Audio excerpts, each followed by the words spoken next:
नमस्कार, आकाशवाणी देहरादून से प्रस्तुत हैं प्रादेशिक समाचार।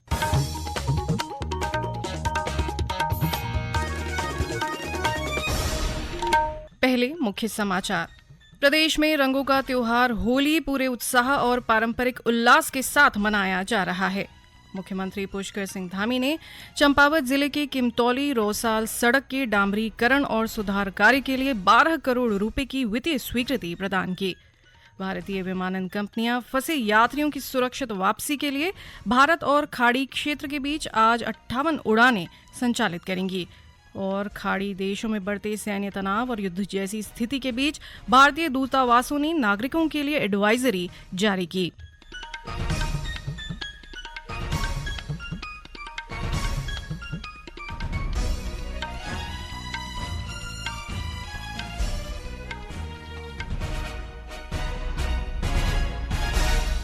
प्रादेशिक समाचार के साथ मैं व्याख्या चंदोला और अब समाचार विस्तार से। देवभूमि उत्तराखंड में रंगों का त्योहार होली पूरे उत्साह और पारंपरिक उल्लास के साथ मनाया जा रहा है। इस अवसर पर प्रदेश के विभिन्न हिस्सों में मंदिरों में लोग विशेष पूजा अर्चना कर एक दूसरे को अबीर गुलाल लगाकर शुभकामनाएं दे रहे हैं।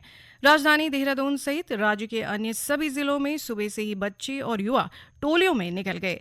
इस बीच कई स्थानों पर होली मिलन कार्यक्रमों का आयोजन भी किया जा रहा है।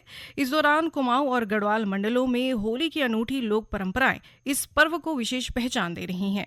विशेष रूप से कुमाऊं क्षेत्र की बैठकी होली, खड़ी होली और महिला होली में लोग बढ़ चढ़कर हिस्सा ले रहे हैं और ढोल दमाऊ की थाप पर होली के गीत गा रहे हैं। इस अवसर पर मुख्यमंत्री पुष्कर सिंह धामी ने सोशल मीडिया पोस्ट के माध्यम से समस्त प्रदेशवासियों को होली के पावन पर्व की हार्दिक बधाई एवं शुभकामनाएं दी हैं।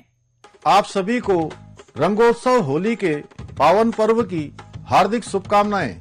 रंग उल्लास और भाईचारे का प्रतीक यह पर्व हमें प्रेम और सौहार्द से जीवन जीने की प्रेरणा देता है। होली का यह पर्व हम सभी के जीवन में सुख, शांति और समृद्धि लेकर आए, ऐसी मेरी परमपिता परमेश्वर से प्रार्थना है। आइए इस बार होली के इस त्योहार को पर्यावरण संरक्षण और स्वच्छता का संकल्प लेते हुए मनाएं। एक बार पुनः आप सभी को होली की मंगलमय शुभकामनाएं। धन्यवाद। बसंत बहार रहेगे, रंगों की बौछार रहेगे। इस बीच प्रशासन की ओर से प्रदेश में सुरक्षा के व्यापक इंतजाम किए गए हैं। संवेदनशील स्थानों पर अतिरिक्त पुलिस बल तैनात किया गया है। प्रशासन ने लोगों से शांति व्यवस्था बनाए रखने और यातायात नियमों का पालन करने की अपील की है। मुख्यमंत्री पुष्कर सिंह धामी ने होली के अवसर पर चंपावत जिले को बड़ी सौगात देते हुए किमतौली रोसाल सड़क के डामरीकरण और सुधार कार्य के लिए 12 करोड़ रुपए की वित्तीय स्वीकृति प्रदान की है। लगभग 20 किलोमीटर लंबी ये सड़क करीब 20 गांवों को जोड़ती है, जिससे लगभग 10,000 की आबादी को सीधा लाभ मिलेगा। सड़क के सुदृढ़ीकरण से क्षेत्र में आवागमन सुगम होगा और ग्रामीणों को शिक्षा, स्वास्थ्य तथा बाजार तक पहुंच आसान होगी। गौरतलब है कि सड़क के डामरीकरण की मांग लंबे समय से की जा रही थी। जिलाधिकारी मनीष कुमार द्वारा प्रस्ताव शासन को भेजे जाने के बाद मुख्यमंत्री ने इसके लिए धनराशि स्वीकृत की है। केंद्रीय गृह एवं सहकारिता मंत्री अमित शाह आगामी 7 मार्च को हरिद्वार बैरागी कैंप में प्रस्तावित भ्रमण कार्यक्रम में प्रतिभाग करेंगे, जिसकी तैयारियों को परखने के लिए मुख्यमंत्री पुष्कर सिंह धामी ने कार्यक्रम स्थल का निरीक्षण किया। इस दौरान उन्होंने व्यवस्थाओं का विस्तृत जायजा लिया तथा संबंधित अधिकारियों को आवश्यक दिशा निर्देश दिए। मुख्यमंत्री ने निर्देश दिए कि कार्यक्रम की सभी व्यवस्थाएं सुव्यवस्थित, सुरक्षित एवं समयबद्ध रूप से सुनिश्चित की जाए। श्री धामी ने कहा कि राज्य सरकार द्वारा आयोजित कार्यक्रमों में अनुशासन, पारदर्शिता एवं सुचारू संचालन सर्वोपरि है। उन्होंने सभी विभागों को आपसी समन्वय के साथ कार्य करते हुए कार्यक्रम को सफल बनाने का आह्वान किया। ये समाचार आकाशवाणी के देहरादून केंद्र से प्रसारित किए जा रहे हैं। ताज़ा समाचार के लिए आप हमारे सोशल मीडिया एक्स व Facebook page Akashvani news Uttarakhand को फॉलो कर सकते हैं। साथ ही ये समाचार हमारे YouTube channel Akashvani news Uttarakhand पर भी उपलब्ध हैं। पश्चिम एशिया में जारी संघर्ष के कारण फंसे यात्रियों की आवाजाही सुनिश्चित करने के लिए भारतीय विमान कंपनियां आज 58 उड़ानें संचालित करने की योजना है। नागर विमानन मंत्रालय ने बताया है कि इनमें इंडिगो की 30 और एयर इंडिया तथा एयर इंडिया एक्सप्रेस की 30 उड़ानें शामिल हैं। मौजूदा स्थिति के कारण भारतीय विमानन कंपनियों की 1221 और विदेशी एयरलाइंस की 388 उड़ानें रद्द हो चुकी है। यात्रियों को हवाई अड्डे पहुंचने से पहले संबंधित विमानन कंपनी से उड़ान की ताज़ा स्थिति की जानकारी लेने की सलाह दी गई है।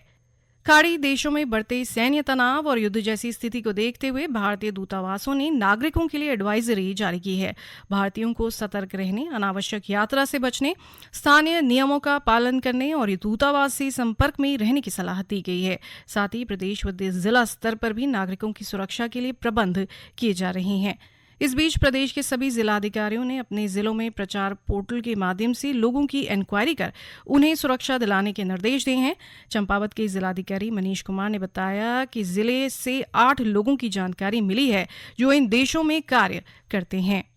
अभी वर्तमान में गल्फ की भी कंट्रीज में जो युद्ध की स्थिति है, इसी के क्रम में भारत सरकार के निर्देशों के क्रम में राज्य सरकार के भी निर्देश हम सभी को प्राप्त हुए हैं। इसमें सभी एम्बेसीज जहां जहां हमले रिपोर्टेड हैं, सभी एम्बेसीज में भारत का जो दूतावास है उन्होंने नंबर्स जारी किए गए हैं, जिनको हम लोग अपने प्रचार प्रसार पोर्टल से हम लोग आगे बढ़ा रहे हैं। अभी तक जो सूचना है उसके आधार पर हमें लगभग 6 लोग पूर्णागिरी तहसील क्षेत्र अंतर्गत रिपोर्ट किया है, जो की जम्मू पे है, जिसमें बहरीन में एक है और दुबई में है। इसके अतिरिक्त कुछ अभी और सूचनाएं हमें प्राप्त हो रही हैं, शाम तक और स्थिति क्लियर हो जाएगी। बट अभी तक हम लोग को लगभग 8 के आसपास ऐसे लोग जो हैं जो कि अभी विदेश में हैं और उनसे हम लोग लगातार कांटेक्ट में हैं। यह भी पूछा जा रहा है कि वहाँ पर उनको कोई सहायता आदि चाहिए। अभी तक जितने भी हमारे जो नागरिक हैं, प्रवासी हैं, उनसे बात हुई है, अभी तक किसी ने भी आने के लिए रिक्वेस्ट नहीं किया है। तो हर संभव प्रयास राज्य सरकार के स्तर से और सभी उप जिलाधिकारी हैं, तहसीलदार हैं, उनके माध्यम से हम लोग लगातार जो स्थिति है उसको मॉनिटर कर रहे हैं।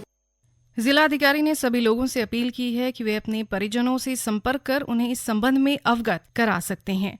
भारतीय विमानपत्तन प्राधिकरण ने उन मीडिया खबरों का खंडन किया है जिनमें दावा किया गया था कि प्राधिकरण ने अंतर्राष्ट्रीय हवाई अड्डों से विमानन ईंधन के स्टॉक की जानकारी मांगी है।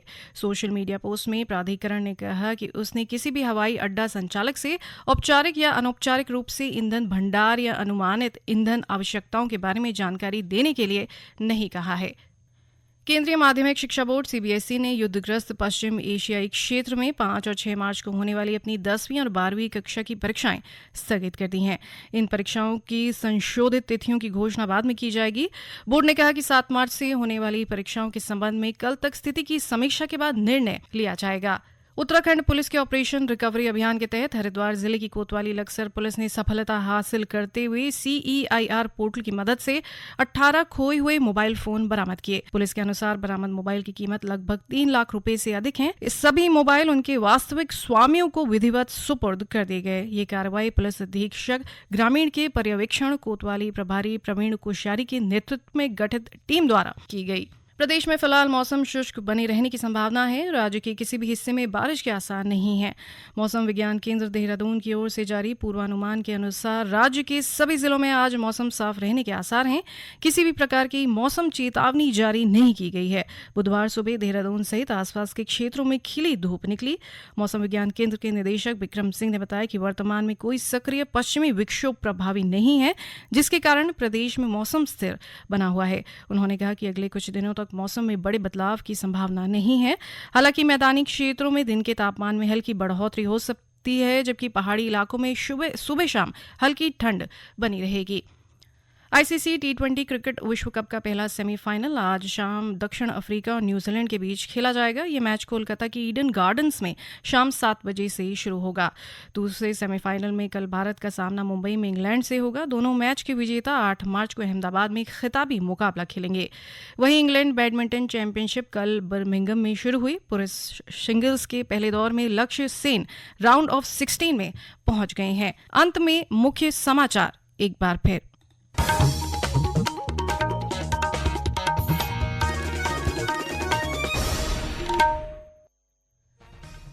प्रदेश में रंगों का त्योहार होली पूरे उत्साह और पारंपरिक उल्लास के साथ मनाया जा रहा है। मुख्यमंत्री पुष्कर सिंह धामी ने चंपावत जिले की किमतौली रोसाल सड़क के डामरीकरण और सुधार कार्य के लिए 12 करोड़ रुपए की वित्तीय स्वीकृति प्रदान की।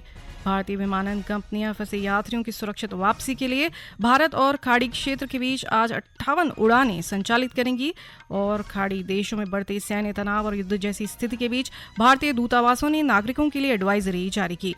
इसके साथ ही प्रादेशिक समाचार का ये अंक समाप्त हुआ। अगला समाचार बुलेटिन शाम 6:30 बजे प्रसारित किया जाएगा। नमस्कार।